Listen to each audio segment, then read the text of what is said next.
My name is Diane Kowalski. I'm 34 years old. I'm a licensed notary public and a certified paralegal at a mid-sized family law firm in Columbus, Ohio.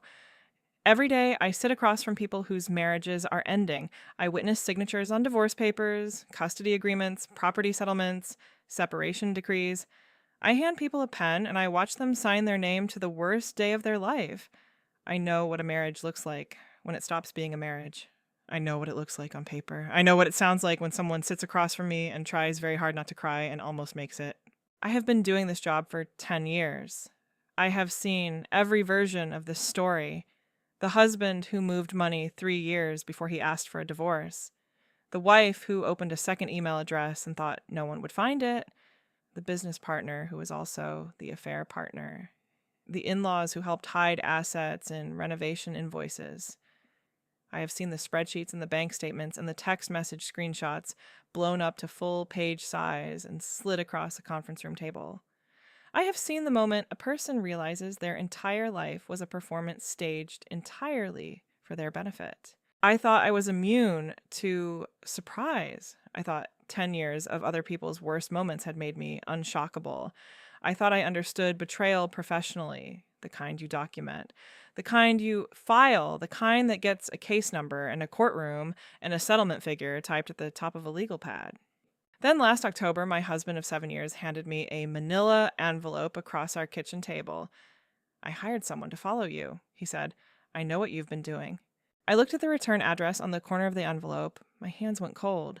The name printed there was Raymond Kowalski, my father. Before I tell you what was inside that report, please take a moment to like and subscribe, but only if you genuinely connect with this story. And drop a comment telling me what time it is where you are right now.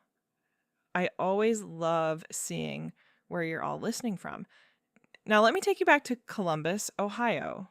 The Wednesday night in March, when everything started to unravel. Let me tell you about Nathan Mercer, 36 years old, sales director at a logistics company called ClearPath Solutions that moved freight contracts between manufacturers in the Midwest and distribution centers on the East Coast.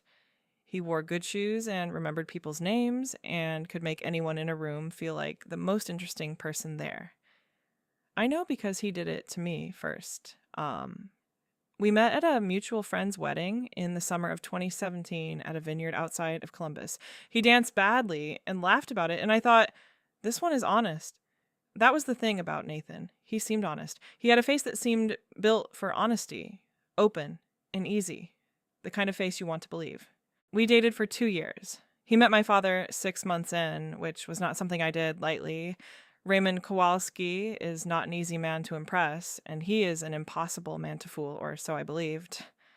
My father shook Nathan's hand at a dinner at my apartment, and afterward, when Nathan had gone home and I was washing dishes, my father sat at my kitchen table and said, "He's fine, Diane." From Raymond Kowalski, that was nearly a standing ovation. We got engaged at a restaurant downtown where the dessert was too expensive, and neither of us cared. We got married on a Saturday in June at a venue with string lights and a dance floor that smelled like somebody else's celebration. My father walked me down the aisle. He shook Nathan's hand at the altar. He sat in the front row during the reception and watched us dance, and when I caught his eye, he gave me one small nod that meant everything. We were happy. I think we were genuinely happy. For about 3 years. We bought a house in Worthington, a 4-bedroom colonial with a yard that needed work, and a kitchen we renovated ourselves over one chaotic summer weekend with YouTube tutorials and 2 trips to the hardware store. We talked about children in the abstract way that people do when they are happy, but not yet ready someday, when the time is right, when things settle down a little. Things never quite settled down, but we were still happy. And I want to be clear about that because what comes next might make it sound like I should have known from the beginning, and I don't think that's true. I think we were genuinely happy. And then something shifted. Nathan got promoted in the fall of our 4th year of marriage, regional sales director, a title that came with a salary increase, an expense account, and a travel schedule that tripled overnight. Mondays in Detroit, Wednesdays in Pittsburgh, full weeks in Chicago when quarter end was approaching, and the numbers weren't where they needed to be. I understood. I told myself I understood. I worked long hours, too. Patricia Hale ran a tight firm, and family law doesn't pause for evenings or weekends. I told myself we were both just busy, two professionals in their 30s building their careers. This was what that looked like. I told myself that until I stopped being able to say it without feeling like I was reading from a script. The truth is, I started asking questions about a year into the new schedule. Small questions, nothing accusatory. How was Atlanta? Who did you have dinner with? Was it just the team? And every time, Nathan looked at me with that expression. Not anger, not defensiveness, at least not at first, just exhaustion. The particular exhaustion of a man who believes he is being doubted unfairly. Diane, we're fine. You're doing it again. Why do you always assume the worst? I didn't know what doing it again meant because I didn't think I had done it before, but the phrase was so certain, so practiced, that I started to wonder if he was right, if there was something wrong with me, if I was the kind of person who invented problems in good situations. So I stopped asking. I stopped assuming. I buried myself in work. Family law, other people's broken promises, other people's hidden assets, and forged signatures and lies that got told on paper I was paid to witness. I was good at my job. My boss, Patricia Hale, said I had the best instincts of any paralegal she'd worked with in 20 years of practice. You read people, Diane. You always know when something's off. She said it as a compliment. She meant it as a compliment. But sitting at my desk in that 6th year of my marriage, reviewing a deposition for a client whose husband had been hiding money in a shell company for 4 years, I thought about Patricia's words, and I felt something cold settle in my chest. You always know when something's off. I knew. I had known. I had just been talked out of knowing. Talked out of. Now, let me tell you about my father, Raymond Kowalski, 63 years old, licensed private investigator, state of Ohio, license number PI-2014777-0031 for 31 years. Before that, 8 years with the Columbus Police Department, Detective Division, Financial Crimes Unit. He left the force at 32 because he wanted to work for himself and because, as he put it once, he was tired of watching cases disappear into paperwork. He built his practice from nothing, one office, one filing cabinet, one client at a time. By the time I was a teenager, Raymond Kowalski Investigations had 4 full-time employees, a client list that included 3 law firms, and a regional bank, and a reputation in Columbus legal circles that I didn't fully understand until I started working in family law and started hearing his name come up in case files. He was short and quiet, the kind of man who takes up less physical space than you'd expect, but more psychological space than you can explain. He listened more than he spoke, and saw more than he let on, and never, not once in my entire life, said anything he didn't mean. My mother left when I was 9 years old. No warning, no build-up that I could see, no argument the night before. Just a Tuesday morning and an empty closet and a note on the kitchen table written on the back of a grocery receipt that said, "I'm sorry, I'm not able." That was all. 12 words on a receipt for milk and bread and dish soap. My father read it, folded it in half, put it in his shirt pocket. He made eggs. He drove me to school. He said, "Have a good day, Diane." He worked. For 25 years, Raymond Kowalski worked. He came to every parent-teacher conference. He sat in the bleachers at every volleyball game I played in high school. He drove 4 hours to Dayton when I got my paralegal certification and sat in the front row of the auditorium and stood up before anyone else when they called my name. He didn't say much at dinner afterward. He ordered the steak, cut it carefully, and when I asked him what he thought about everything, he looked at me across the table and said, "I'm proud of you, Diane. I've always been proud of you." Then he asked the waiter for the check. That was my father. He wasn't the kind of man who said, "I love you," easily or often. He was the kind of man who showed up. every time, front row. I trusted him with everything. He was the absolute last person I expected to find on that envelope. The Wednesday night that started everything. Nathan had been in Atlanta for 3 days for what he described as a regional conference, the same conference he attended every year in March. He called me each evening from the hotel, nothing unusual in the calls. Brief. Tired. The kind of conversation you have when you are performing normalcy for an audience of one. He came home on Thursday evening at 11 p.m. instead of 6 p.m. He said his return flight had been delayed out of Hartsfield. I was half asleep on the couch when he came in. I heard the front door, heard his keys on the counter, heard his footsteps in the hallway. Then silence. I opened my eyes. He was standing in the doorway of the living room, still in his coat. He looked at me for a moment with an expression I couldn't quite read in the dark. Then he walked to the kitchen, and I heard him set his phone down on the counter, face down, before he said hello, before he took off his coat, before he poured a glass of water or opened the refrigerator, or did any of the things he normally did when he got home from a trip. The phone face down on the counter before the hello. I lay there on the couch for another minute, pretending to be more asleep than I was. Nathan moved around the kitchen quietly. Eventually he came to the living room door again and said, "Hey, you're home." I said yes. He said he was tired. I said okay. He went upstairs. I lay on the couch for another hour in the dark, not sleeping, turning that small detail over in my mind. It was such a small thing, the kind of thing that could mean nothing, the kind of thing I had trained myself, over 2 years of being told I was imagining problems, to dismiss, but I could not dismiss it. The phone, face down, before the hello, that was new. That was different. And in 10 years of working family law, I had learned that the small things are never actually small.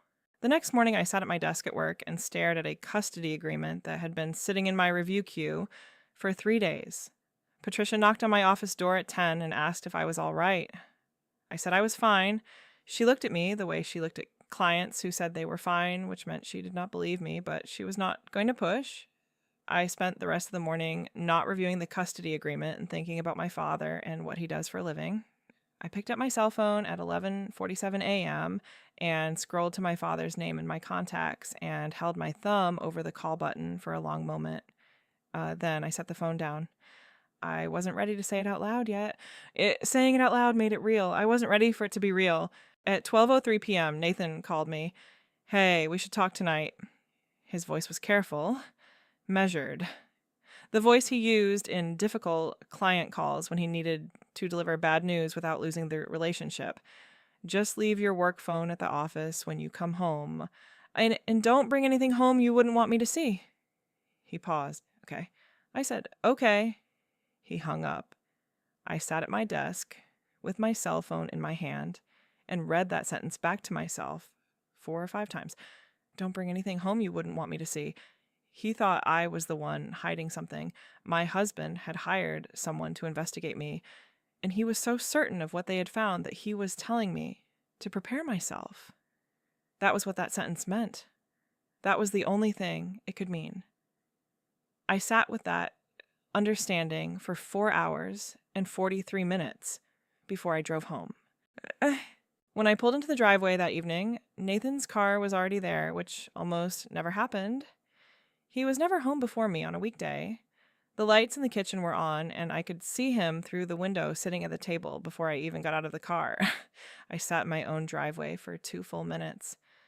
I thought about driving away. I thought about calling Patricia. I thought about calling my father. Instead, I got out of the car, walked to the front door, unlocked it with my key, set my bag down in the hallway, and walked into the kitchen. Nathan was sitting at the head of the table. He had a glass of water in front of him, full, untouched. He was still in his work clothes, jacket on, tie slightly loosened. The manila envelope was on the table to his right. He had positioned himself carefully, I noticed. Not at his usual end of the table, but at the head of it. A power position. He had thought about this moment. He had staged it. "Sit down," he said, not unkindly, but not as a request either. I sat down across from him. He looked at me for a moment with that same unreadable expression from the doorway the night before. Then he slid the envelope across the table toward me. I hired someone to follow you, he said. I know what you've been doing. I think it's time we stopped pretending. I did not reach for the envelope immediately.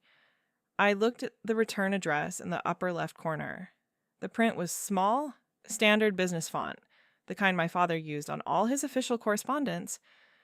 Raymond Kowalski Investigations, PI 20147700031, 1140 Dublin Road, Suite 203, Columbus, Ohio 43215.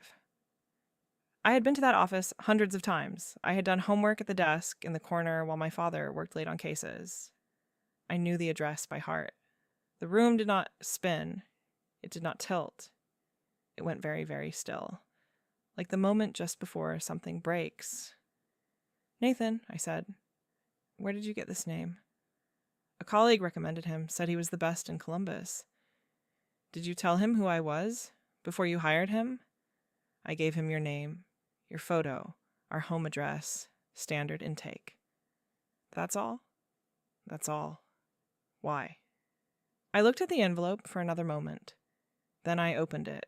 Inside was a report, 81 pages, tabbed and indexed, the way my father organized everything.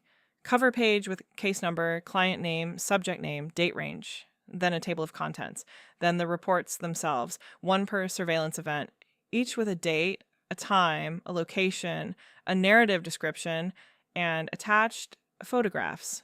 The photographs were paper-clipped in groups by date, clear and well-lit, taken from a distance with a long lens. My father had always used good equipment. I turned to page 1 and I started reading. And what I found there was not what Nathan expected me to find. My father had been watching me for 11 months, not 7 weeks, which was how long Nathan had been paying him. 11 months. The first report was dated 11 months and 3 days before Nathan handed me the envelope. My father had opened a file on me before Nathan had ever called his office. I turned pages slowly. November 14th, 6:47 p.m. Subject enters. Hale and Associates Law Offices, 233 South High Street, Columbus. Meets with Senior Partner Patricia Hale. Exits 9:22 p.m. Document exchange observed. Photographs attached. December 3rd.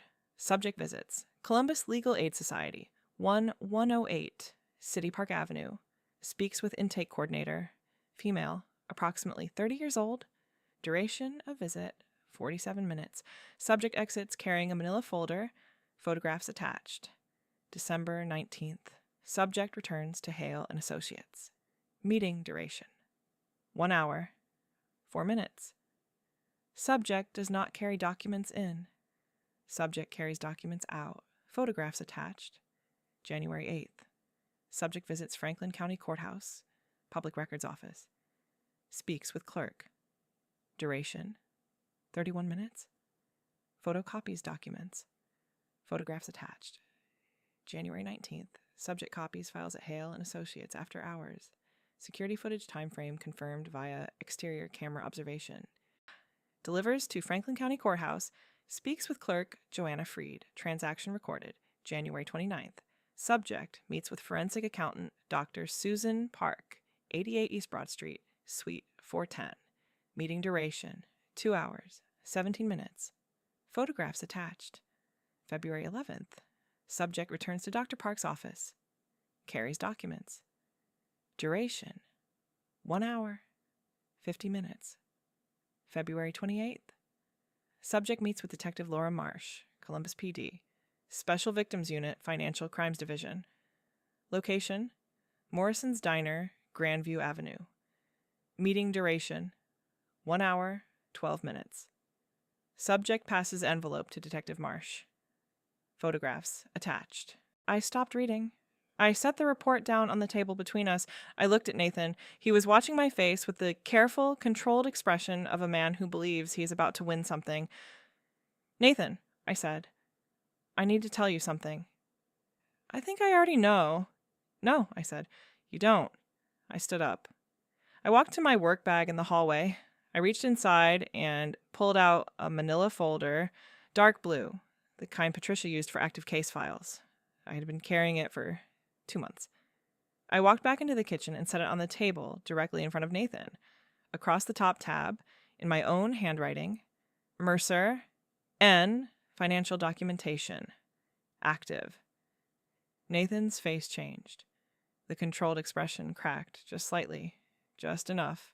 He looked at the folder and then up at me, and I watched him do the math. I need to go back 3 years. That was when I first noticed the discrepancy. It was a small thing, the same kind of small thing that people who are hiding something rely on you to dismiss.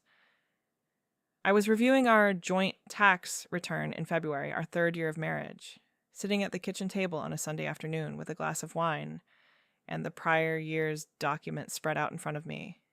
Nathan handled our finances. He had always handled them. He was detail-oriented and organized, and I was busy, and I trusted him, and those are all true things, and they are also how it happens. I was checking a few deduction line items against the year before, not looking for anything, just reviewing when I saw it. A business expense deduction for $18,400. Listed under the category of professional consulting services, attributed to a company called Meridian Consulting Group, LLC. I did not recognize that name. We had no vendor, no contractor, no consultant by that name. I knew our household vendors. I paid attention. I set my wine down, and I typed Meridian Consulting Group, LLC, into the Delaware Business Entity Search, because Delaware is where you register an LLC when you do not want people to find it easily. It came up immediately. Registered 2 years and 4 months prior. 1 employee. Registered agent, a corporate services firm in Wilmington. Sole member and manager, Nathan Allen Mercer. My husband had a company I had never heard of, a company he had created 6 months after our wedding and had been expensing through our joint tax return for 2 years. I did not confront him. That is the most important thing I did in this entire story. I did not confront him. I am a paralegal at a family law firm. I know what happens when you confront someone before you have the documentation. They hide things better. They move money faster. They find better lawyers. I know because I have watched it happen to our clients. The wife who confronted her husband about the offshore account on a Tuesday, and by Friday, the account had been restructured through 3 shell entities in 2 countries. The husband who asked about the second credit card and came home to find his wife had already retained counsel and filed for legal separation. I knew. So I did not say a word. I changed my tax return signature from e-file to paper, told Nathan the IRS was running a verification backlog, and 2 days later, I walked into Patricia Hale's office and closed the door. Patricia listened. She did not interrupt. When I finished, she looked at me for a long moment and said, "How long ago did you find this?" 2 days, I said. She nodded, slowly. "Diane, you know what this looks like." I said, I know exactly what it looks like. I've documented it for other people's divorces. I know every variation. She picked up her pen. "Then you know what we need." I said, "Everything." She said, "Everything." That was November of that year. Over the following 14 months, Patricia and I built the case methodically. We subpoenaed Meridian's Delaware filings. We obtained 3 years of bank statements through legal discovery. We brought in Dr. Susan Park, a forensic accountant who had testified in 11 federal cases, to trace the money movement. By February of the following year, Susan had documented $340,000 moved through Meridian over 4 years, pulled from our joint savings account in increments small enough to avoid triggering automatic bank flags, transferred first to a Meridian operating account, then to a series of investment positions held under Nathan's name alone. Positions I had no knowledge of and no access to. Positions that had appreciated by the time Susan finished her report. The total, including growth, was $412,000. Nathan had been systematically removing money from our marriage for 4 years. He had been building a separate financial life. The only question was, what was he planning to do with it? Unki. I told Nathan all of it. I stood at the kitchen table with his envelope in front of me and my folder in front of him, and I told him everything. The Meridian filing, the forensic accountant, the $340,000, the meetings with Detective Marsh, the plan Patricia had built over 14 months. He sat very still while I spoke. He didn't move. He didn't interrupt. When I finished, the kitchen was completely quiet. The refrigerator hummed. The clock above the stove said 8:14 p.m.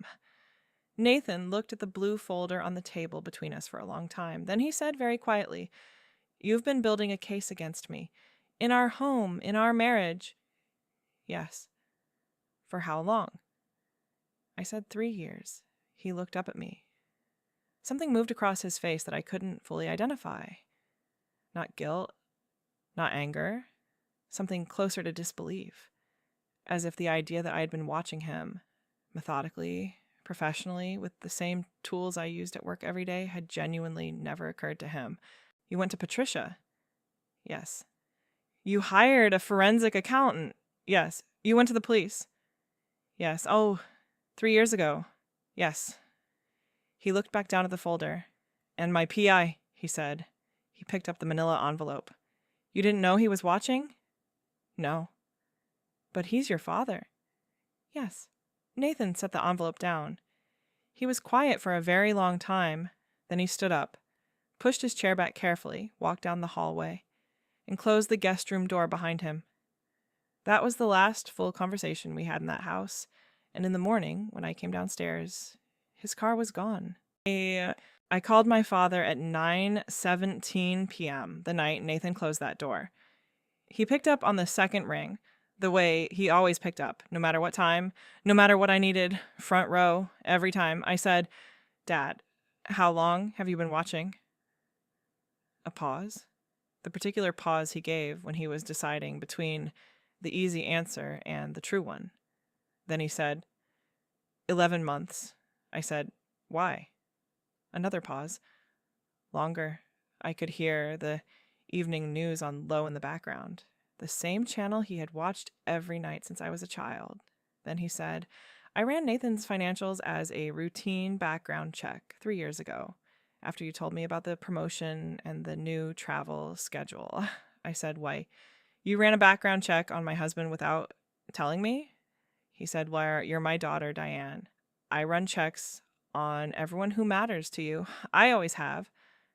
I ran one on your college roommate when she moved in. I ran one on your first serious boyfriend in high school. I ran one on Patricia Hale before you took the job." I sat down on the kitchen floor with the phone pressed to my ear. "What did you find?" "Nothing on the background check. Nathan was clean, but the Meridian filing showed up in the entity search, and something about the registration date bothered me. 6 months after the wedding. New LLCs registered 6 months after major life events are worth watching." He paused. "So I watched." "For 11 months, I said. "For 11 months. Koni," he confirmed. "And you didn't tell me. You work in family law. You were building a case.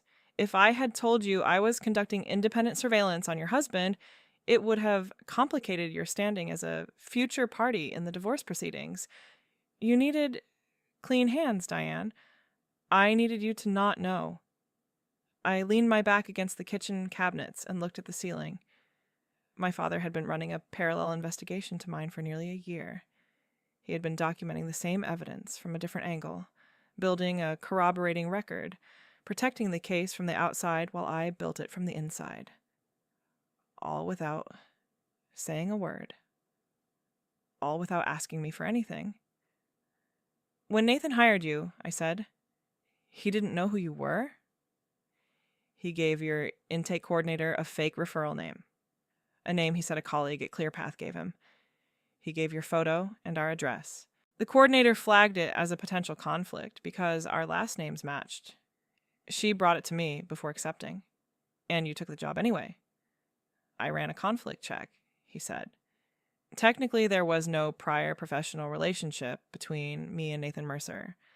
I had been conducting voluntary surveillance on a subject he identified as his target. Different scope, different authorization, different case file. Clean on paper. "Dad, He paid me to follow his wife, he said. I followed his wife. I gave him accurate reports of what I observed. He assumed what it meant. I pressed my hand to my forehead. You gave him 11 months of documentation of me building a case against him. I gave him 7 weeks of documentation, he said, covering exactly the period for which he retained me. I reported what I saw, a woman meeting repeatedly with a family law attorney, a forensic accountant, and a police detective. All true, all accurate, all documented with chain of custody and GPS timestamps. A pause. I did not tell him what the meetings were about. He filled in his own blanks. I sat on that kitchen floor for a long time after the call ended. My father had handed Nathan Mercer a loaded gun without telling him it was pointed backward. Patricia called me Monday morning before I reached the office. Nathan had retained counsel over the weekend, a senior family law partner at a firm across town. His first move was to file a motion alleging that I had been engaged in fraudulent document gathering with intent to manufacture grounds for divorce. The basis for the motion, my father's surveillance report, which showed me repeatedly visiting law offices and transferring documents over a 2-month period. He thinks your father's file proves you were building a fabricated case, Patricia said. I could hear the particular quality in her voice that meant she was working very hard not to smile. Can he make that argument? I asked. He can try, she said. He has a licensed PI's report documenting his wife's activities. That's real evidence. The problem for Nathan is what it actually documents. She paused. Your father is one of the most respected private investigators in Columbus. 31 years, no disciplinary record. His documentation methodology is court-tested. Chain of custody on every photograph. GPS metadata on every timestamp. Every single thing he recorded is verifiable, admissible, and accurate. And it shows me meeting with lawyers and a forensic accountant and a detective, I said. For 14 months, not 2, she said. Because your father's file predates Nathan's contract by 11 months. Nathan hired a PI to catch his wife doing something wrong. That PI had been independently documenting his wife for nearly a year prior. And the entire 11-month record shows one thing. A paralegal building a methodical, professional, thoroughly documented case against her husband's financial fraud. She let that sit for a moment. Nathan hired the wrong private investigator, Diane, I said. I know. His own evidence is your evidence, she said. His PI is your witness. His case file is your corroborating documentation. Another pause. I am going to enjoy this deposition. Equality or literal light. The weeks between that Monday and the deposition were the strangest of my life. I moved into a short-term rental in Clintonville, a furnished 2-bedroom on the 2nd floor of a house with a landlord who asked no questions, and a kitchen window that looked out over a backyard with a bird feeder. I went to work every day. I reviewed other people's divorce documents. I witnessed other people's signatures. I dated things and stamped them and closed folders and filed them in the correct cabinet. I did my job. Patricia did not treat me differently at work. She was professional and precise, and she managed the case with the same focused attention she brought to every matter. Only once, in the break room on a Tuesday afternoon, did she say anything personal. She poured her coffee and looked at me over the rim of her mug and said, "How are you holding up, Diane?" I said I was fine. She said, "Good. Because Nathan's attorney called this morning and asked to see your father's full file before the deposition." I asked what she told him. I told him we'd provide full disclosure through standard discovery channels and that he should make sure his client had reviewed everything very carefully before we sat down. She paused. He called back an hour later and asked if there was any possibility of a pre-deposition settlement conversation. I said, "What did you tell him?" I told him we'd see him at the deposition. She drank her coffee. Some conversations are better had in a room with a court reporter. Nathan had retained David Elias, a senior partner at Elias and Webb, a firm that handled high net worth divorce cases with the particular combination of aggression and polish that very expensive lawyers use when their clients have a lot to lose. David Elias was good. I had seen his work in files that crossed our office. He was systematic and thorough, and he prepared his witnesses like a general preparing troops. None of that changed what was in the documents.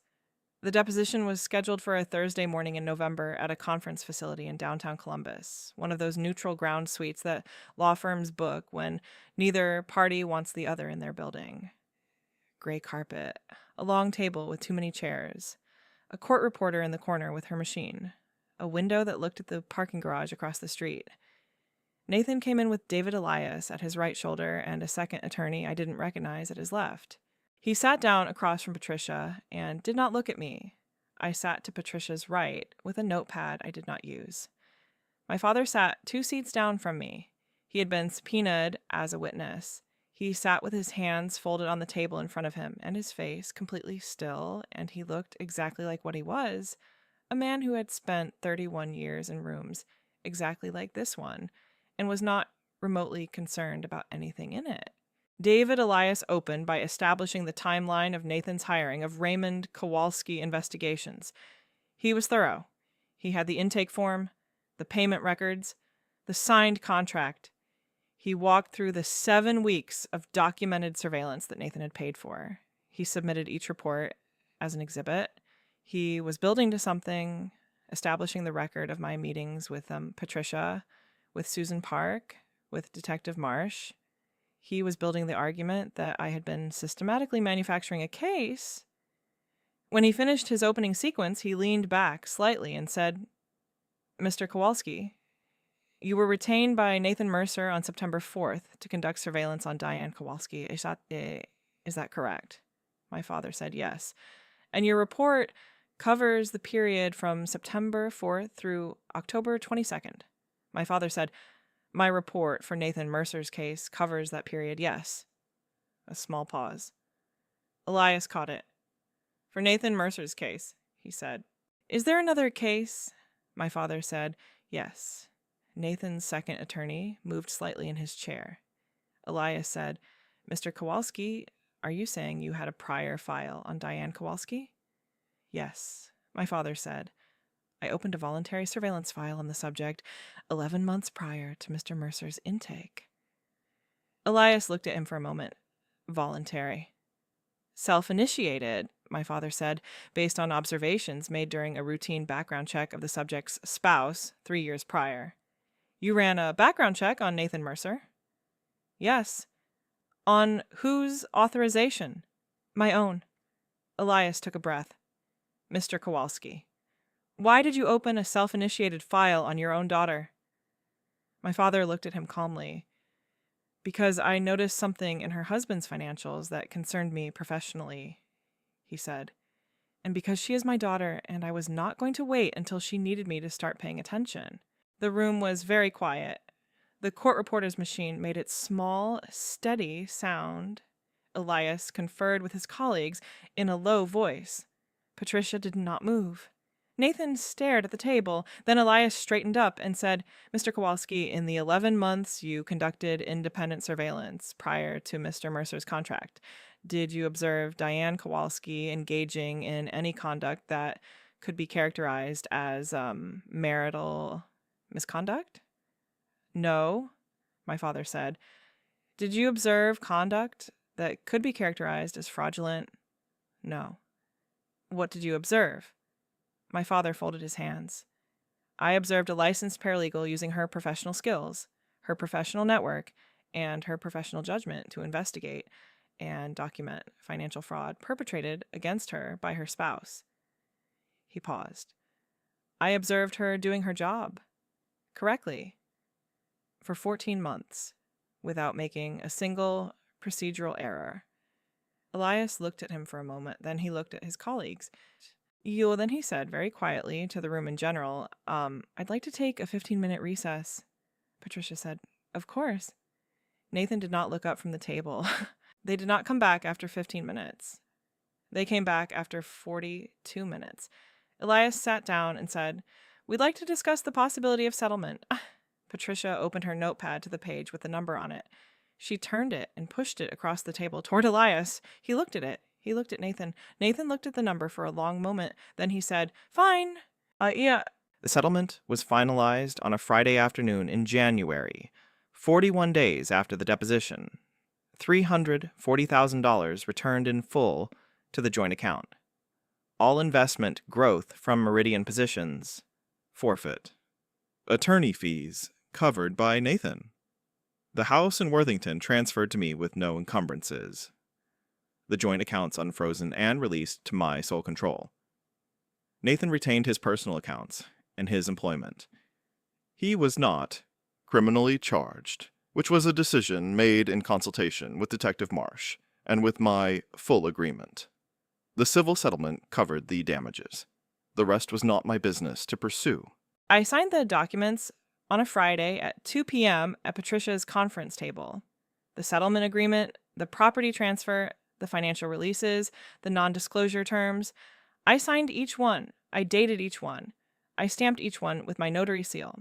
I witnessed my own signature, which is something a notary can do in Ohio under specific circumstances, and which I had done once before in my career on a purely administrative document, and which I had never expected to do on the paperwork that ended my marriage.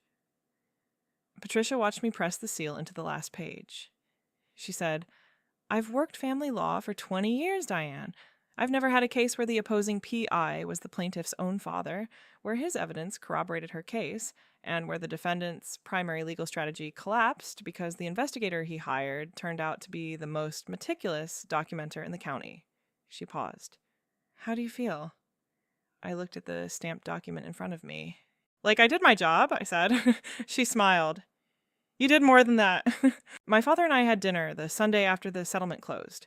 His apartment on the north side, the one he had lived in for 12 years, with the small kitchen and the bookshelf that covered the entire east wall and the window above the sink that looked out at a parking lot that he had once described with complete seriousness as having good sightlines. He made chicken and green beans and bought bread from the bakery 3 blocks over because he always bought bread from the bakery on the occasions he considered important. We ate and talked about his current cases in general terms, about a documentary he had been watching about the Cuyahoga River, about his neighbor's new dog that had barked continuously for 3 days before settling in. He refilled our coffee cups and sat back in his chair and looked at me across the table. "You okay?" he said. Just that. The way he always said it, 2 words, no qualification, no elaboration. I thought about Nathan's face at the deposition table when my father said, "Because she is my daughter, and I was not going to wait until she needed me to start paying attention." I thought about a Tuesday morning 25 years ago, and an empty closet and a note on a grocery receipt. I thought about every parent-teacher conference and every volleyball game and every 4-hour drive and every front row seat and every moment my father had been exactly where he said he would be, doing exactly what he said he would do for 25 years without ever asking to be thanked for it. I thought about an 11-month surveillance file opened on his own authorization, on his own time, with his own equipment because he had noticed something in my husband's financials 3 years ago and decided that paying attention was not optional. I thought about the way he had taken Nathan's money and given Nathan exactly what Nathan asked for. Accurate documentation of everything his wife had been doing. True in every detail. Devastating in its implication. My father had handed Nathan Mercer a case file that was in the end entirely mine. "Yeah, Dad," I said. "I'm okay." He nodded. He drank his coffee. He looked out the window at the parking lot with the good sight lines. "Good," he said. That was all. From him, that was everything. I am not telling you this story because I think I was smart. I missed warning signs for 3 years because I had been systematically taught to distrust my own instincts by the same person who was giving me reasons to have them. I spent 3 years being told that I was the problem, that my concern was unreasonable, that things were fine, that I was doing it again, whatever it was. I want you to hear that part clearly, because the story is not about how I won. It is about the 3 years before that when I was losing and didn't know it, and the person who noticed before I was ready to look. My grandmother on my father's side, a woman named Helen who never trusted anyone, who talked too much and grew the best tomatoes in Franklin County, used to say, "The loudest love is not always the strongest." I did not fully understand that when she said it. I understand it now. My father never said, "I love you," easily or often or without visible discomfort, but he ran a background check on my husband before our wedding, and when he found something 3 years later that concerned him, he opened a file and started watching. And he watched for 11 months without saying a word because I didn't need the words yet. I needed the documentation. He knew the difference. He had always known the difference. That is the kind of love that doesn't announce itself. It doesn't perform. It doesn't need you to know it's happening. It just does the work. Quietly, methodically, with chain of custody and GPS timestamps and 31 years of clean professional record. Until the day you open an envelope in your own kitchen and find that the person you thought was the last line of defense was actually the first.